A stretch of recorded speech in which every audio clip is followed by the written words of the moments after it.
teórico-prácticos para evaluar proyectos de inversión, tanto para el sector privado como para el público. La parte teórica la imparto yo a través de las sesiones habituales que tenemos en clase, y la parte práctica es una aplicación de la parte teórica a la resolución de problemas y ejercicios que nos permiten a los estudiantes tomar conocimiento de cómo evaluar un proyecto, tanto para el sector privado como para el público. Aquí la evaluación de proyectos del sector privado difiere de la evaluación de proyectos del sector público desde la perspectiva y la óptica de ambos sectores. Cuando formulamos un proyecto desde la óptica privada, lo que queremos es obtener un lucro, obtener una ganancia respecto a la inversión que estamos realizando. Cuando estamos evaluando un proyecto desde el punto de vista del sector público, lo que queremos es un beneficio para la sociedad en su conjunto. Queremos que el proyecto pueda beneficiar a la sociedad en su conjunto. Entonces, son dos ópticas totalmente diferentes. Sin embargo, el procedimiento de preparar y evaluar los proyectos puede ser muy similar. La segunda parte de esta presentación dice adquirir conocimientos específicos de la evaluación económica y social de proyectos y del sistema estatal de inversión y financiamiento para el desarrollo. Bien, la evaluación económica y social de proyectos es un tema apasionante, pero es un tema mucho más complejo que la evaluación de proyectos del sector privado. Aquí estamos tratando de establecer cuál es el aporte del proyecto para la sociedad en su conjunto, cuál es el aporte del proyecto para, digamos, la economía en su conjunto. Entonces, hay un solo punto de vista. El aporte del proyecto o la política al bienestar de la sociedad en su conjunto. Esa es una primera gran diferencia con la evaluación desde el punto de vista de proyectos del sector privado. En segundo lugar, dice, adquirir conocimientos sobre el sistema estatal de inversión y financiamiento para el desarrollo. El sistema estatal de inversión y financiamiento para el desarrollo anteriormente se llamaba el Sistema Nacional de Inversión Pública. Es un sistema que regula, que norma la inversión de proyectos en el sector público. Entonces, evidentemente, es importante que el estudiante adquiera conocimientos sobre ese sistema, porque podría trabajar en el sector público y obviamente necesita conocer los instrumentos. Este sistema está basado en 3 pilares. El primer pilar son las normas, los principios del sistema. El segundo pilar son los instrumentos normativos. ¿Cuáles son los instrumentos normativos que regulan todo el sistema? Y el tercer pilar, que es el más importante, es los instrumentos técnico-metodológicos que tiene el sistema para poder evaluar los proyectos del sector público. Entonces, al final digamos, del semestre, se pretende que los estudiantes puedan evaluar proyectos tanto del sector privado como del sector público y además tengan conocimientos específicos de la evaluación económica y social de proyectos y que tengan también conocimientos específicos sobre el sistema que regula toda la inversión pública en el país.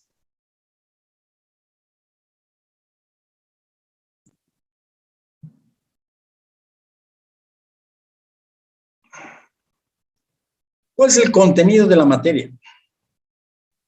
En primer lugar, hay una parte introductoria donde fundamentalmente lo que se analiza son cómo evaluar proyectos, cuáles son los pasos a seguir para realizar una buena evaluación de proyectos. Entonces, hay una primera parte en la cual la evaluación de proyectos se utiliza como un instrumento que permite verificar la idoneidad del documento, del proyecto que está siendo sometido a consideración de los evaluadores. Supongamos que el proyecto tiene 840 páginas y 90 planos. Ese es el proyecto, 840 40 páginas y 90 planos. Entonces, el evaluador tiene a disposición de su análisis esas 840 páginas y 80 planos. ¿Qué tiene que hacer el evaluador en esa circunstancia? Los evaluadores, porque al igual que en el caso de la preparación de proyectos, la evaluación de proyectos tiene que ser realizada por un grupo multidisciplinario. No es posible que una sola persona pueda evaluar adecuadamente un proyecto bien presentado. Entonces, este equipo multidisciplinario, lo primero que tiene que hacer con esas 840 páginas y 90 planos es emitir un juicio respecto a la bondad, la bondad de ese proyecto. El proyecto está bien elaborado. ¿Cómo realiza el equipo evaluador este análisis? Estudiando esas 840 páginas, ¿verdad? Supongamos que el estudio de mercados son 40 páginas que han sido presentadas por el equipo preparador del proyecto. Entonces, el evaluador del proyecto tiene que realizar un análisis crítico sistemático de ese estudio de mercado. Y luego dar un veredicto, decir, bueno, estoy de acuerdo con este estudio de mercado o no estoy de acuerdo con el estudio de mercado. Vayamos a un proyecto que es el diseño para la instalación de una planta de productos lácteos en el Beni. Ese es el proyecto, el diseño final para la instalación de una planta de productos lácteos en el Beni. La primera actividad que ha formulado en la formulación del proyecto es establecer la cantidad de materia prima que va a ir destinada a la planta. Entonces, el preparador de proyectos, el equipo preparador, dice, bueno, existen para el año 2023, qué sé yo, 580,000 litros de leche cruda que va a ir destinada a la planta. El evaluador, el equipo evaluador, debe verificar que esas 580,000 litros de leche cruda que van a ir a la planta es una cifra real, una cifra estimada adecuadamente, porque evidentemente detrás de esos 580,000 litros de leche cruda hay un trabajo que ha realizado el formulador de proyectos, el equipo formulador. ¿Qué ha hecho? Ha tomado contacto con los ganaderos del Beni, les ha pedido cuál es la cantidad de productores de leche que tienen en el Beni, les ha pedido si tienen información secundaria en función a la cantidad de hato, la cantidad de vacas que tiene cada productor, les ha pedido un rendimiento de cada vaca para poder conformar de esa manera la cantidad de leche en el momento actual que podría ir destinada a la planta. Esa información secundaria, ¿verdad?, tiene que verificarse en el campo. Entonces, el equipo evaluador tendrá que trasladarse al Beni para verificar que evidentemente esos datos son correctos. Entonces, ahí se está haciendo una labor de verificación de la información que ha sido presentada en el proyecto. Esa es una primera etapa en la parte de evaluación. La segunda etapa es utilizar la evaluación de proyectos como un instrumento que permita la asignación óptima de recursos. Evidentemente, si el Estado, en el caso de esta planta de productos lácteos en el Beni, ha sido licitada por la entidad proponente, que es el Ministerio de Desarrollo Productivo y Economía Rural, el Estado está pensando destinar esos recursos a la instalación de una planta en el Beni, una planta de productos lácteos. Pues evidentemente, el evaluador tiene que decir en una segunda parte si evidentemente es adecuado destinar esos recursos a la instalación de esa planta en el Beni, porque esos recursos podrían ser destinados a otro emprendimiento. Entonces hay dos subetapas, ¿verdad? La primera, ya lo hemos mencionado, verificar que evidentemente existe una idoneidad en el documento de proyecto, es decir, las 840 páginas han sido elaboradas, lo vamos a ver en detalle, con conocimiento, con raciocinio, con sentido común, con información de fuentes fidedignas y además que no se han introducido lo que se llaman sesgos en el proyecto. Es una primera parte. Entonces, si tenemos ese documento idóneo, la segunda parte de la evaluación consiste en establecer si evidentemente esos recursos que está asignando el gobierno para esa planta están bien asignados o podrían destinarse esos recursos a otros proyectos. Es una primera parte en la parte introductoria. Y una segunda parte, en esta parte introductoria, lo que se hace es establecer la diferencia y coincidencias que existen entre lo que se llama la evaluación privada financiera y la evaluación económica y social, para tener una visión global del asunto. Segundo tema, se establece, dice, otros indicadores de evaluación. En proyectos 1, se han analizado dos indicadores, como son el valor actual neto y la tasa interna de retorno. Aquí se profundiza el análisis de esos dos indicadores, como el valor actual neto y la tasa interna de retorno, y se añaden otros indicadores que podrían ser utilizados para poder evaluar adecuadamente un proyecto. ¿Cómo evaluamos al final un proyecto? Comparando los beneficios contra los costos, comparando los beneficios que posiblemente genera el proyecto en los próximos 15 o 20 años contra los costos que va a incurrir en esos 20 o 15 años. Y hacemos una comparación. El valor actual neto hace la comparación a través de diferencia. La tasa interna de retorno está en la tasa cual los ingresos son iguales a los indicadores como la relación beneficio-costo. Algunas entidades de financiamiento a nivel internacional como el Banco Mundial trata de que los indicadores reflejen adecuadamente los beneficios, reflejen adecuadamente los costos y haya una comparación. Entonces aquí eso se hace a través de lo que se llama la relación beneficio-costo, donde se establecen los ingresos, se calcula el valor actual neto de los ingresos, se calcula el valor actual neto de los costos y se hace una comparación de ambos.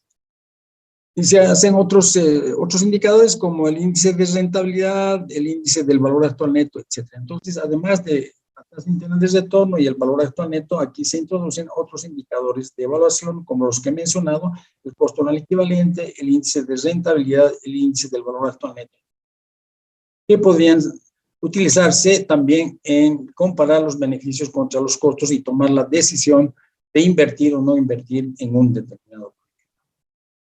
Ese es el tema, proyectos dependientes, racionamiento de capital. Aquí se hace una diferencia entre los proyectos que son proyectos independientes y aquellos proyectos que son dependientes. En los proyectos independientes, uno no depende de otro, son totalmente independientes en cuanto a la parte de inversiones y en cuanto a la generación de ingresos y costos, ¿verdad? Entonces no tienen relación uno con otro. Y cuando existen proyectos dependientes, hay tres categorías dentro de los proyectos dependientes, unos que son complementarios, ¿verdad? Los proyectos se ayudan entre sí.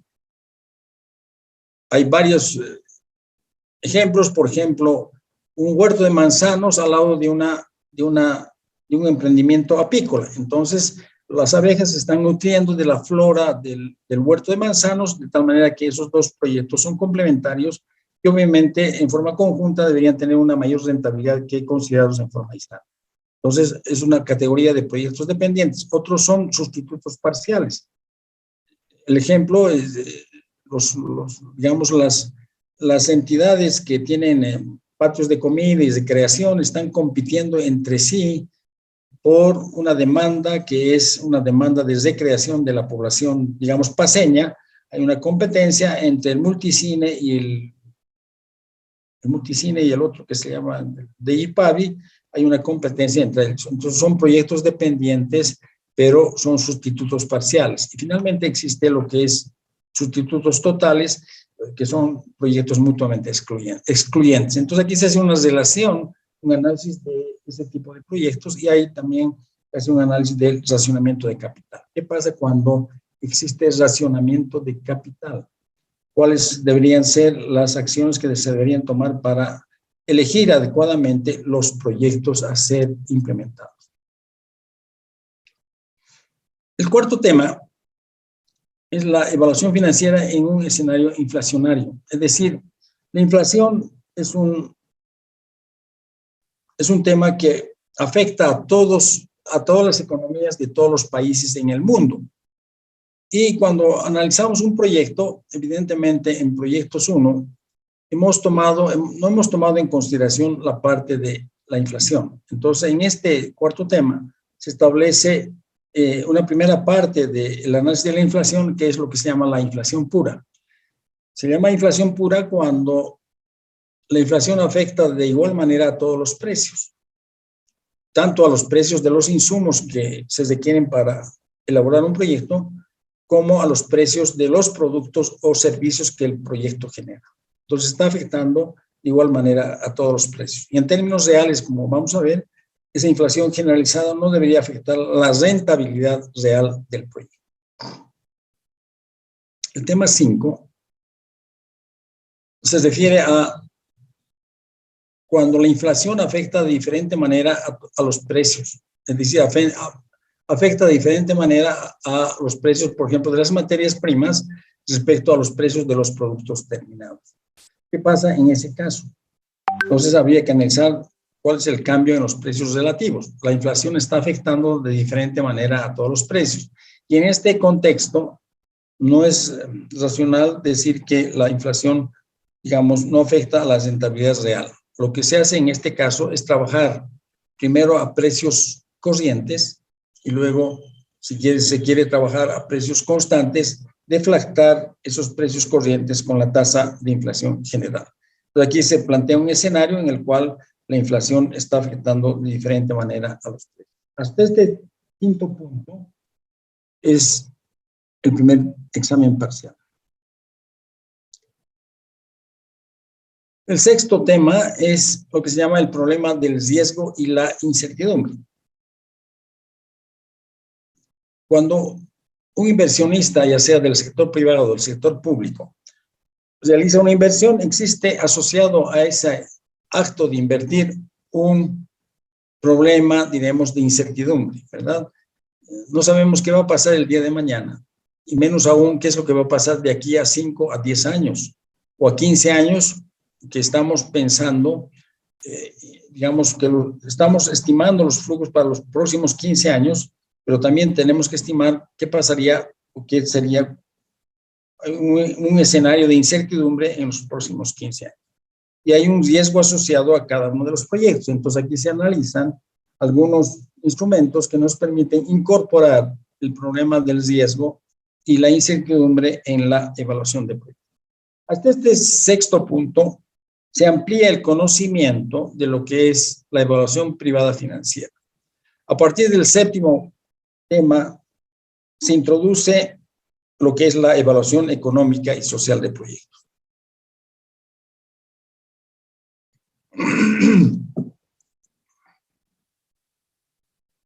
El tema séptimo es la teoría económica para proyectos. Es necesario tener un conocimiento respecto a, por ejemplo, cuál es el concepto de demanda, el concepto de oferta, el concepto de lo que es la disposición a pagar, el excedente del consumidor, el excedente del productor. Y todo eso se abarca en este tema 7, que es la teoría económica para los proyectos. Esta teoría económica nos va a permitir luego, aparte de lo que se ve en proyectos 1, que hemos visto la parte de la demanda y la oferta, la disposición a pagar, excedente del productor, excedente del consumidor, hacemos un repaso de esos conceptos, introducimos algunos conceptos de la teoría del bienestar, entonces que son, digamos, aspectos necesarios para comprender adecuadamente la evaluación económica y social de proyectos. Entonces, a partir del tema 7 y en lo que resta de la materia, nos abocamos a lo que es la evaluación económica y social de proyectos. El tema 8. Los dos grandes pasos de la evaluación económica y social. Hay dos grandes pasos en la evaluación económica y social de proyectos. El primer paso es la identificación de los impactos que genera el proyecto. La identificación de los impactos que genera el proyecto. Y ese es el tema que se aborda en este 9.8. Hay impactos positivos y negativos que genera el proyecto. Entonces, se analizan cada uno de estos impactos, tanto los impactos positivos y los impactos negativos. Primer paso, identificación de impactos. El segundo paso es el tema 9, valoración de los impactos. Es decir, una vez que hemos identificado los impactos, tenemos que valorar esos impactos y al valorar esos impactos obtenemos lo que se denominan los precios cuenta.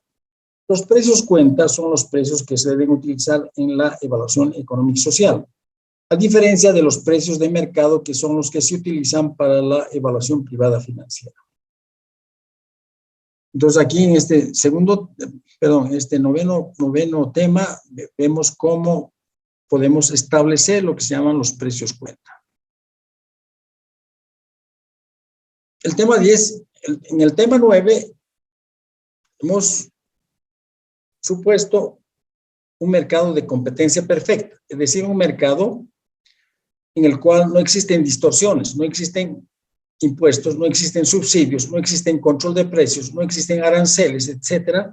Sin embargo, la realidad nos muestra que esa economía de competencia perfecta no existe en la realidad. Entonces, en el tema 10, introducimos algunas distorsiones como, por ejemplo, impuestos, subsidios, control de precios. ¿Y qué pasa cuando existen esas distorsiones? ¿Cómo determinamos lo que se denominan los precios cuenta? Los precios cuentas, repito, son los precios que se utilizan para realizar la evaluación económica y social de proyectos. El tema 11 se refiere a las metodologías de evaluación socioeconómica. Existen dos grandes grupos de metodologías que son el análisis costo-beneficio y el análisis costo-eficiencia. En el análisis costo-beneficio lo que se trata de establecer es los beneficios y los costos, identificar y valorar beneficios y costos para poderlos comparar. Ese es el primer gran grupo de metodologías, análisis, beneficio, costo. Se identifican beneficios, se identifican costos, se les da un valor tanto a beneficios como a costos para poderlos comparar y tomar la decisión de invertir o no invertir en un determinado proyecto. Y el segundo gran grupo de metodologías es lo que se llama análisis costo-eficiencia. Por alguna razón, como vamos a ver en forma detallada, es difícil cuantificar los beneficios. En algunos sectores, como salud y educación, se asume que los beneficios son mayores que los costos. Es una premisa. En el sector de salud y educación, ¿cuánto vale una vida humana? ¿Verdad? Es mayor que los costos en los cuales se trata de salvar esa vida humana. Y por lo tanto, en esos sectores, salud y educación, se asume que los beneficios son mayores que los costos y el análisis costo-eficiencia lo que hace es un análisis solamente de los costos, de tal manera que la decisión de inversión se basa en los costos. Entonces, esos son los dos grandes grupos de metodologías, análisis costo-beneficio y análisis costo-eficiencia. Se hace un análisis detallado de cada una de estas metodologías. El tema 12 es la formulación y evaluación de proyectos sociales. Los proyectos sociales son aquellos proyectos en los cuales están dirigidos íntegramente al sector público. El sector público es quien se hace cargo de este tipo de proyectos. Y de tal manera que aquí se identifica, se formula y evalúan esos tipos de proyectos a través de una metodología que se llama análisis costo-impacto. Entonces tenemos que establecer ex ante, antes de la implementación del proyecto, la relación entre el costo y los impactos que generan una serie de alternativas. Elegimos en base a esta metodología análisis costo-impacto cuál de las alternativas deberíamos implementar y luego una vez que la alternativa ha sido desarrollada y una vez que el proyecto está en funcionamiento, podemos analizar el análisis costo-impacto real una vez que el proyecto ha sido implementado. Tema 13 es lo que hemos mencionado, el sistema estatal de inversión y financiamiento para el desarrollo. Está basado en 3 pilares, ya lo hemos mencionado, los principios del sistema. El segundo pilar son los instrumentos normativos, y el tercer sistema, el más importante, los instrumentos técnico-metodológicos que nos permiten realizar una adecuada evaluación de los proyectos del sector público. Este es un tema fundamental porque obviamente gran parte de la economía de nuestro país está basada en el sector público y por lo tanto es importante conocer este sistema que regula toda la inversión pública en el país. Y finalmente, el tema 14 son las fuentes de financiamiento para el sector público. En este tema tomamos 3 fuentes fundamentales: el Fondo Nacional de Desarrollo Regional, que es una de las más grandes entidades financieras para el sector público, debe tener una cartera de $500 millones actualmente, tal vez más. Es el primer, digamos, la primera entidad que analizamos. La segunda entidad es el FPS, el Fondo de Inversión Productiva y Social, y la tercera entidad es el Programa de Apoyo a la Seguridad Alimentaria, el PASA. Existen digamos, otras entidades que pueden financiar proyectos del sector público, pero que son, digamos, menos importantes, y tomamos como una visión estos tres entidades de financiamiento del sector público. El Fondo Nacional de Desarrollo Regional es una entidad que otorga el financiamiento a través de préstamos a baja tasa de interés, pero obviamente son préstamos en los cuales el que recurre a este financiamiento tiene que pagar intereses y capital. El Fondo de Inversión Productiva y Social es una entidad que financia proyectos, pero en forma de transferencia, es decir, no exige intereses y capital, la devolución del monto del financiamiento. Y el programa de apoyo a la seguridad alimentaria está dirigido digamos, a entidades del sector público que tienen ciertas características, cuáles son las de aportar con la seguridad alimentaria a sus miembros. Esos son los 14 temas, ¿verdad?, que vamos a abordar en el semestre. Los primeros 6 temas, ya lo hemos mencionado, están orientados a la parte de evaluación privada financiera, ahondar los conocimientos que tenemos o que tienen ustedes respecto a esta evaluación privada financiera, y los temas 7 al 14 a la evaluación económica y social de proyectos.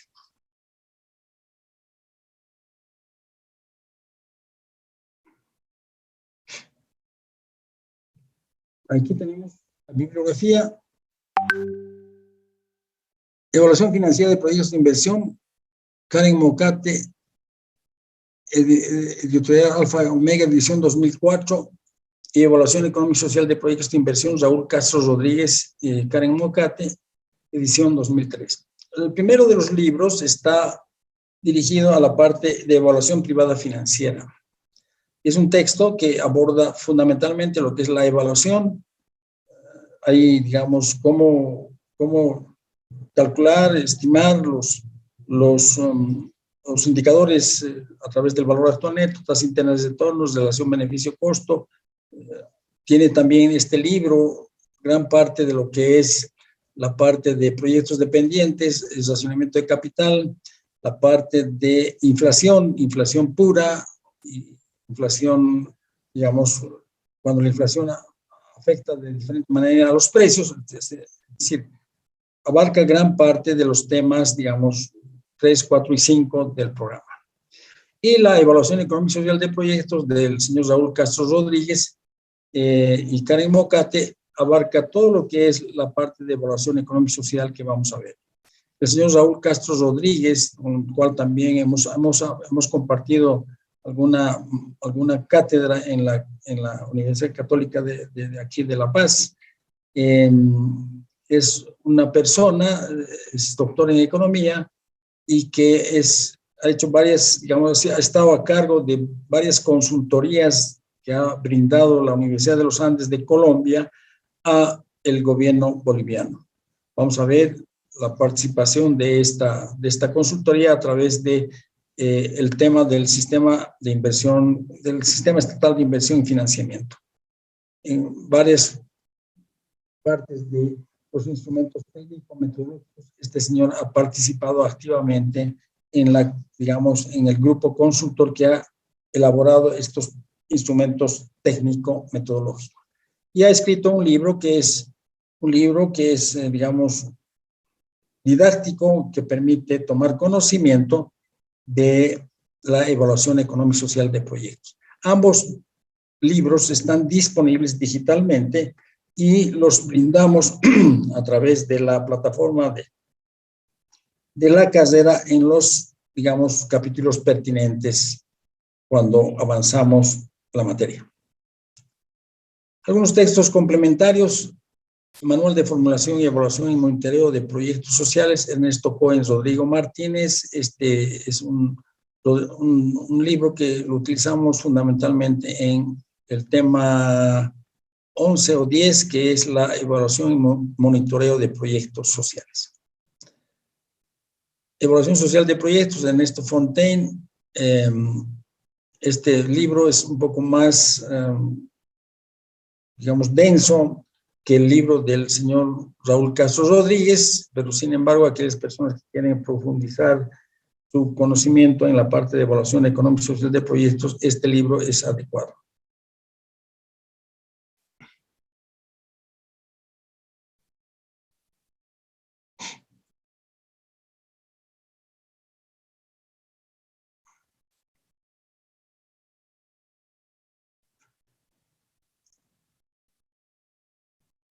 Toda la información de la parte de preparación de proyectos se ordena a través del estudio económico financiero del proyecto.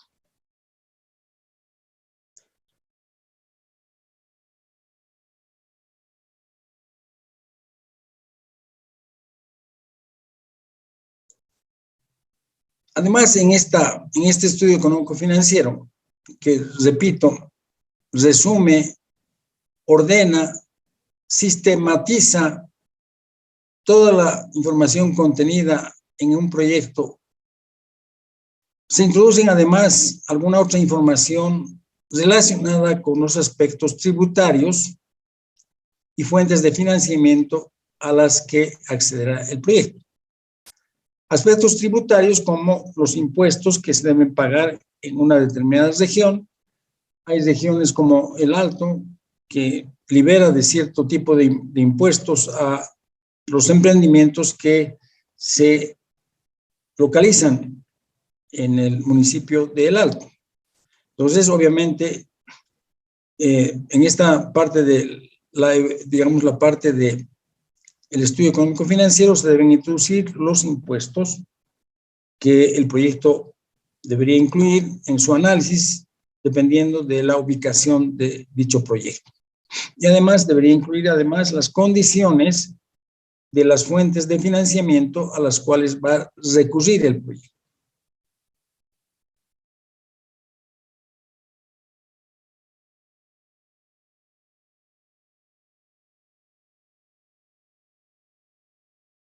Aquí tengo un cuadro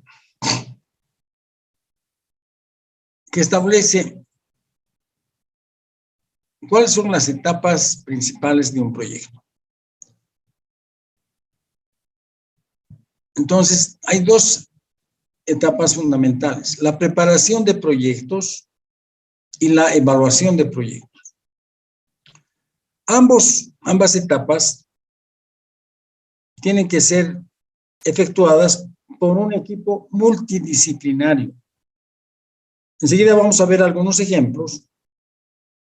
Y no es posible elaborar un adecuado proyecto o realizar la evaluación de un determinado proyecto con una o dos personas. Entonces, aquí tenemos la primera etapa, que es la preparación, y la segunda etapa es la evaluación.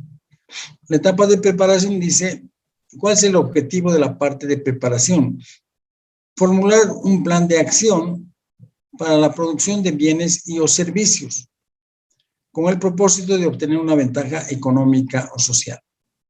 Formular un plan de acción para la producción de bienes y servicios. El plan de acción es el proyecto. El proyecto se genera para producir bienes y servicios, con el propósito de obtener una ventaja económica o una ventaja social. Obtenemos una ventaja económica cuando estamos haciendo referencia a proyectos del sector privado. El señor Juan Pérez invierte en una fábrica de perfumes con el propósito de obtener un lucro, obtener una ganancia que sea superior a la ganancia que podría obtener este señor depositando su dinero en el banco o dirigiéndolo a otro emprendimiento que no sea la fábrica de perfumes. Entonces, él está buscando una ventaja económica, un lucro. Y obtenemos una ventaja social cuando, a través del proyecto de dotación de agua potable a la comunidad de Viacha, estamos tratando de mejorar la calidad de vida de la población asentada en este municipio de Viacha. Esa etapa de preparación la podemos dividir en dos subetapas. Obtener la información y una segunda subetapa en sistematizar esa información a través de la construcción del flujo de caja. En la primera subetapa, como lo hemos visto en Proyectos 1, obtenemos información respecto al mercado, respecto a los aspectos técnicos, el tamaño, localización, ingeniería del proyecto, organización, aspectos legales, aspectos ambientales, etc. Y toda esa información que hemos recabado en la primera etapa, la podemos sistematizar a través de lo que se llama la construcción del flujo de caja, que a través del estudio económico financiero, ¿verdad? Pero también habíamos mencionado que además debemos introducir alguna información respecto a los aspectos tributarios, los impuestos que debemos pagar en el lugar en el cual se está ubicando el proyecto y a las condiciones de financiamiento que vamos a utilizar de acuerdo a la fuente de financiamiento a la cual vamos a recurrir. Entonces, hemos cumplido esta primera etapa. En primera etapa, en la fase de preinversión, que es la parte de preparación, hemos mencionado que debería ser un equipo multidisciplinario que pueda realizar esta labor. La segunda etapa es la parte de evaluación. ¿Y cuál es el propósito? ¿Cuál es el objetivo? Emitir un juicio acerca de la bondad del plan propuesto, con el propósito de asignar óptimamente los recursos. Entonces, en esta segunda etapa también es un equipo multidisciplinario, y enseguida vamos a ver un ejemplo, que debe realizar esta labor. ¿Y cuál es la labor? Emitir un juicio, evaluar acerca del plan propuesto, acerca del proyecto. Aquí se propone un plan, aquí se evalúa ese plan. ¿Con qué propósito? Con el propósito de asignar óptimamente los recursos. Y a su vez la parte de evaluación debe también comprender dos subetapas. En la primera de ellas, la evaluación de proyectos se utiliza como un instrumento para verificar la idoneidad del estudio de factibilidad, para verificar la idoneidad del proyecto. Es un documento idóneo. Enseguida vamos a ver un ejemplo. Entonces, en esta primera etapa, el proyecto que consta de, ya lo hemos mencionado, supongamos 850 páginas y 90 planos, tiene que ser evaluado por el equipo evaluador para verificar la idoneidad de ese documento. Y aquí lo que hace el grupo evaluador es establecer la coherencia de ese documento. Ese documento tiene que ser coherente desde la primera página hasta la última, de tal manera que cuando digo se ha realizado el estudio de mercado y dice voy a vender, de acuerdo al estudio de mercado, 10,000 unidades el año 2023, esas 10,000 unidades que voy a vender en el año 2023 tienen que estar reflejado en los ingresos del proyecto relacionados con esas 10,000 unidades que voy a vender el año 2023. Asimismo, los costos tienen que estar relacionados con esa cantidad, etcétera. Entonces, tiene que haber una coherencia desde la primera hasta la última página. Y en segundo lugar, se tiene que verificar la viabilidad en el sentido de que existen los recursos técnicos, los recursos financieros, los recursos humanos como para llevar adelante este proyecto. De nada nos sirve proponer un proyecto que sea inviable porque no es posible llevarlo adelante por alguna razón. Todos los proyectos que se han propuesto deben ser construidos. Entonces, no es posible que un proyecto se quede en la gaveta del ministro de Educación. Ese proyecto de educación debería ser implementado y debería ser construido y debería ser, ya sea, bueno, obviamente en la primera parte debería ser evaluado de tal manera que si es factible debería ser construido. Bien. Entonces, a eso se refiere a la viabilidad. En esta primera subetapa hay una interacción entre el grupo que prepara el proyecto y el grupo que evalúa el proyecto. Hay un intercambio de, digamos, de información, de consideraciones respecto al proyecto, de análisis de parte del grupo que formula el proyecto y el grupo que evalúa. Hasta que llega un punto en el cual el grupo evaluador considera que las observaciones han sido absueltas por el grupo preparador del proyecto y podemos pasar a la segunda subetapa. En la segunda subetapa, la evaluación de proyectos se utiliza para asignar óptimamente los recursos. Y en ese entendido, lo que se tiene que verificar en esta segunda subetapa es la rentabilidad del proyecto. Es decir, estoy asignando estos recursos a este proyecto que tiene un rendimiento mejor que si los recursos estuviesen asignados a otro proyecto. Y en esta segunda subetapa tenemos un análisis cuantitativo a través de calcular los indicadores como el valor actual neto, la tasa interna de retorno, el costo anual equivalente u otro indicador que permita comparar beneficios con costos. Tenemos que realizar un análisis cualitativo en el sentido de tratar de estimar aquellos aspectos que no son cuantificables, pero que sin embargo pueden contribuir positiva o negativamente al proyecto, y tenemos que efectuar un análisis de sensibilidad y de riesgo.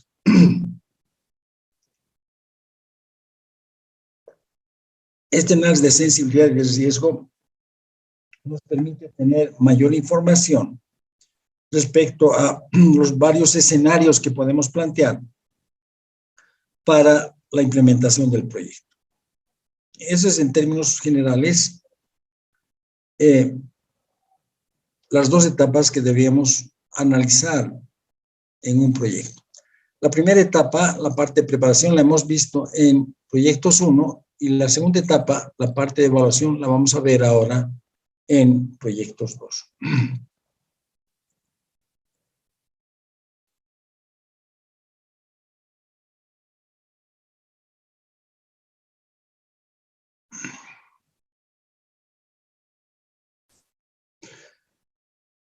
Aquí estoy planteando,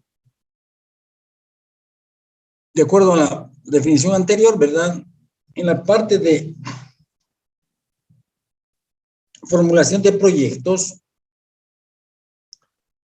tenemos que elaborar un plan de acción para la producción de bienes y servicios. En la parte de evaluación, tenemos que emitir un juicio respecto a ese plan de acción. En la parte de preparación podemos ser pintores, y podemos ser pintores tan excelsos como Salvador Dalí o como Monet o como Degas, o podemos ser pintores de brocha gorda, pintores que no tenemos el conocimiento sobre lo que es la preparación o no tenemos, digamos, el sentido común para aplicar adecuadamente los instrumentos y obviamente formulamos un proyecto deficiente. Pero podemos ser tan buenos formuladores de proyectos como decíamos un Monet, un Salvador Dalí, un Degas, etcétera. Y en la segunda parte, porque hemos aplicado adecuadamente las técnicas, tenemos sentido común, tenemos criterio, etcétera. Y la segunda parte, como evaluadores somos críticos de arte, vamos a juzgar esa pintura de esos pintores. Entonces aquí estamos planteando, ¿verdad?, que ese plan de acción, como definición del proyecto, tiene que producir bienes y o servicios. El proyecto es el diseño final para la instalación de una planta de productos lácteos en el Beni. Este es un proyecto que ha sido licitado a nivel nacional el año 2017 por el Ministerio de Desarrollo Productivo y Economía Plural. Entonces, el Ministerio de Desarrollo Productivo y Economía Plural requería un diseño final para la instalación de una planta de productos lácteos en el Beni.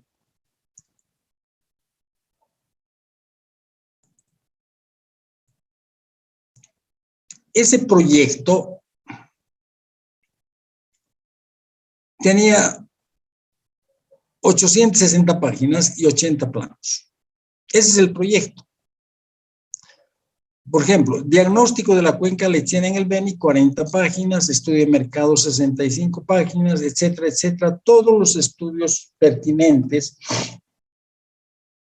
para la formulación del proyecto, el estudio económico financiero, 50 páginas, haciendo un total de 860 páginas y 80 planos. Ese es el proyecto. El diseño final para la instalación de una planta de productos lácteos en el Beni, que tiene 860 páginas y 80 planos. Entonces, ese proyecto, esas 860 páginas, han sido elaboradas por la consultora CAEM Limitada, que ha ganado la licitación para elaborar este proyecto, y luego esta documentación es remitida a el Ministerio de Desarrollo Productivo y Economía Plural para que los técnicos de esa institución evalúen este proyecto. Entonces, vayamos a la primera actividad, que es el diagnóstico de la cuenca lechera en el Beni, que tiene 40 páginas. Entonces, decíamos que hay una interacción en esta primera parte de la evaluación entre el equipo formulador del proyecto y el equipo evaluador del proyecto. Para la formulación de este diagnóstico se ha contratado a un ingeniero agrónomo. A un ingeniero agrónomo que tiene el conocimiento de los siguientes aspectos.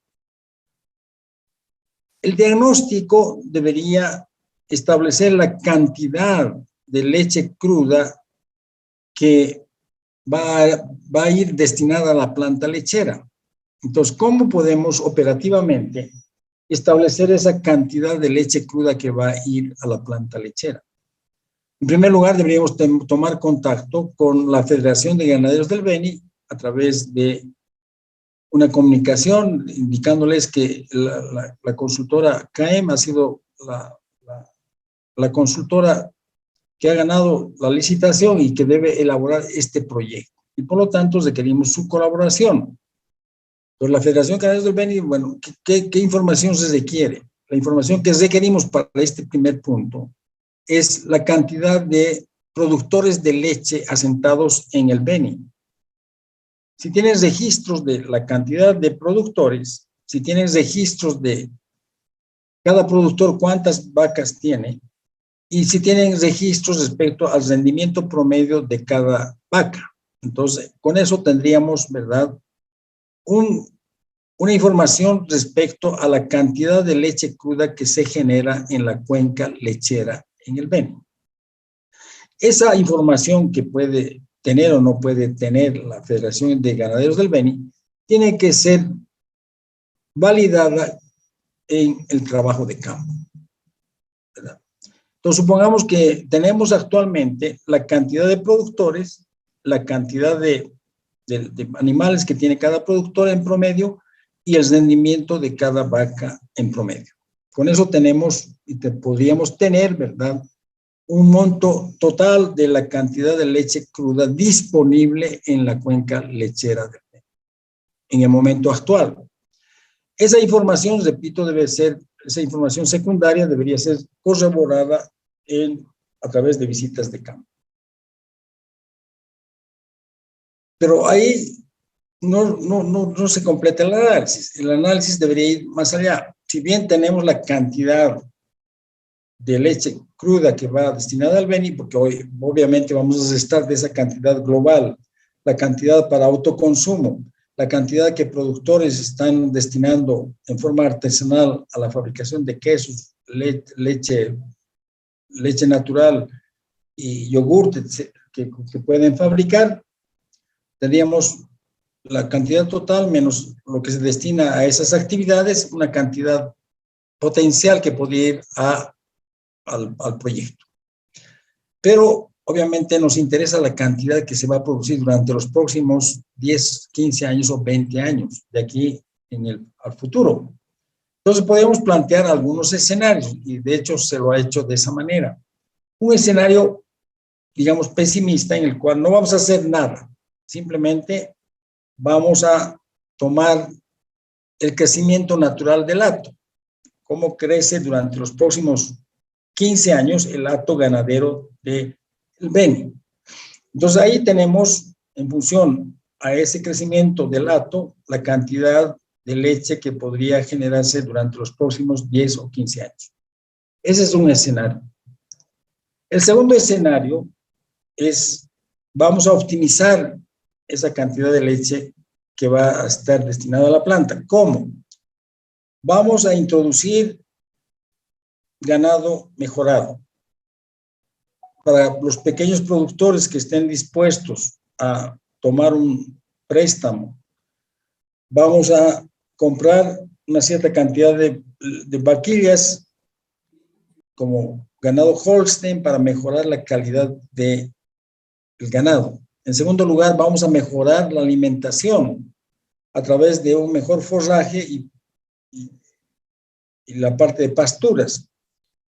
Y en tercer lugar, vamos a capacitar a los productores para un mejor manejo del hato.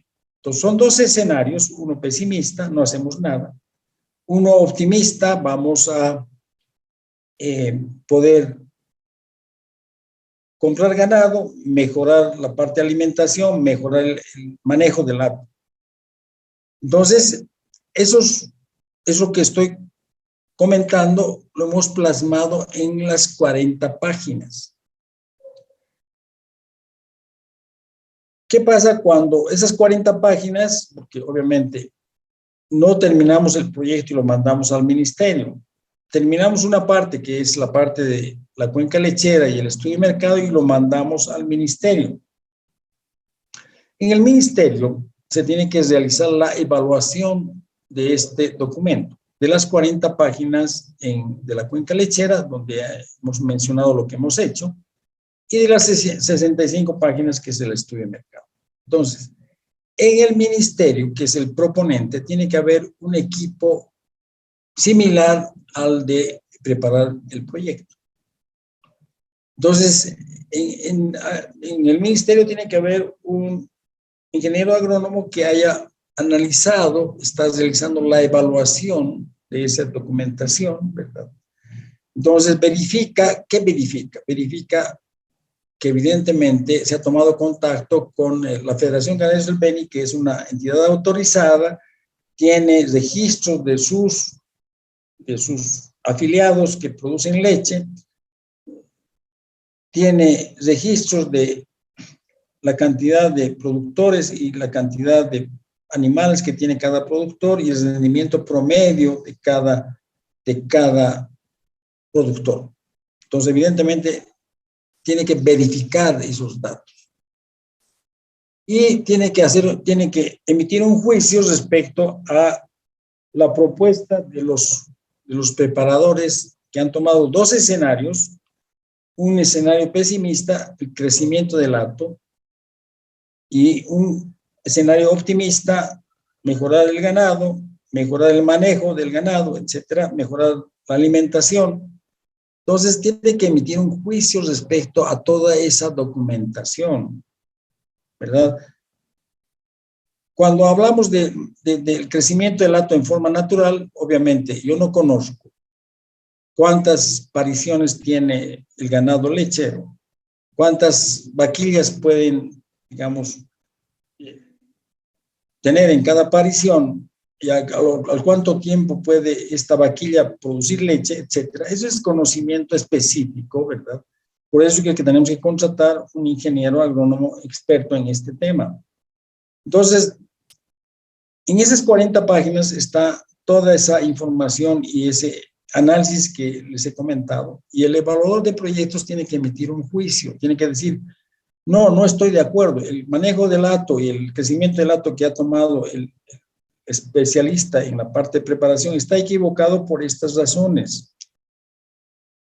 Tiene un crecimiento del hato que es optimista, demasiado optimista, fuera de la realidad.